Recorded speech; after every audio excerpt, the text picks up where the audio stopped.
Semasiologia e onomasiologia são tipos de abordagens, são tipos de estudos semânticos. São duas formas diferentes como o linguista, como o semanticista pode olhar para o léxico de uma língua e descrever as suas características, descrever os aspectos do significado das palavras. Isso significa que nós podemos olhar para todos os fenômenos que nós vimos até aqui, sinonímia, antonímia, polissemia, homonímia, hiperonímia, hiponímia, e podemos classificar esses fenômenos do ponto de vista de analisar a sinonímia. É uma abordagem semasiológica ou onomasiológica? Analisar a polissemia é uma abordagem semasiológica ou é uma abordagem onomasiológica? E é isso que nós vamos fazer. Em primeiro lugar, do que tratam a semasiologia e a onomasiologia? A semasiologia vai estar preocupada justamente com o sema, com os semas das palavras. Como assim? Vamos entender que os semas seriam justamente os componentes de significado, seriam as peças do significado de um elemento. E é isso que o termo semasiologia se refere. O que isso quer dizer? Isso quer dizer que a semasiologia está olhando para palavras e perguntando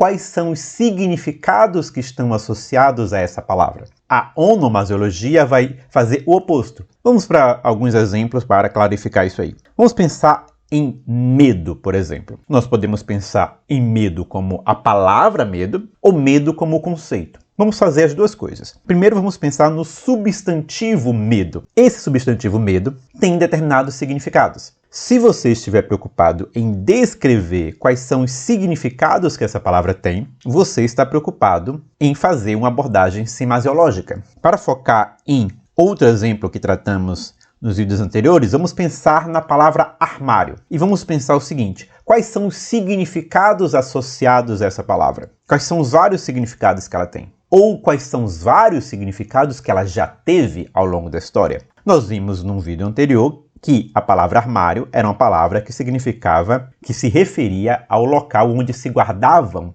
armas, mas hoje significa um tipo de móvel onde se pode guardar qualquer tipo de coisa. Nós estamos então descrevendo dois significados associados a essa palavra. No caso, dois significados associados a ela ao longo do tempo. Havia um significado, essa palavra ganhou outro significado, mas nós estamos olhando para os significados.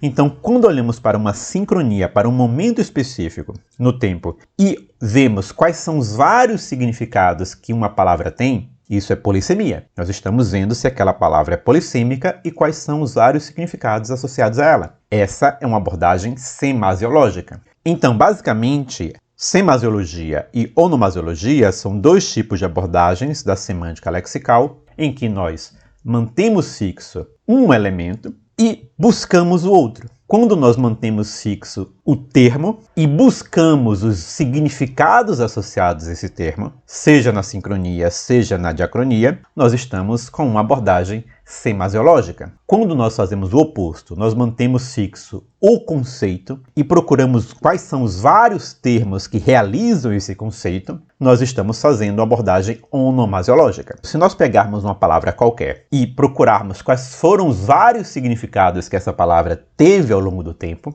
nós vamos estar usando uma abordagem semasiológica. Então, digamos que nós peguemos a palavra vermelho e vamos verificar se ao longo de toda a história do português ela sempre designou exatamente o nome dessa cor ou se ela teve outros significados. E provavelmente ela teve. Nós podemos pegar, por exemplo, a palavra carro, que hoje designa um tipo específico de veículo que é movido por um motor a combustão, e nós podemos olhar a história dessa palavra e nos perguntar quais foram os vários significados que essa palavra teve ao longo do tempo. E eu gosto muito dessa palavra porque ela é uma palavra muito antiga, uma palavra que tem mais de 2000 anos. O que significa que na Roma antiga as pessoas não tinham automóvel, logo essa palavra designava outra coisa antigamente. Então ela mudou de significado com o tempo. Se eu estou olhando os vários significados que estão associados ou que estiveram associados a essa palavra ao longo do tempo, eu tenho uma abordagem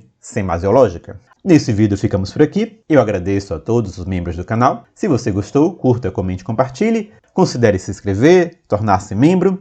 E dê uma olhada na nossa newsletter Carta Linguística, em que nós falamos sobre questões de linguística, gramática e ensino. Até a próxima e Deus abençoe vocês.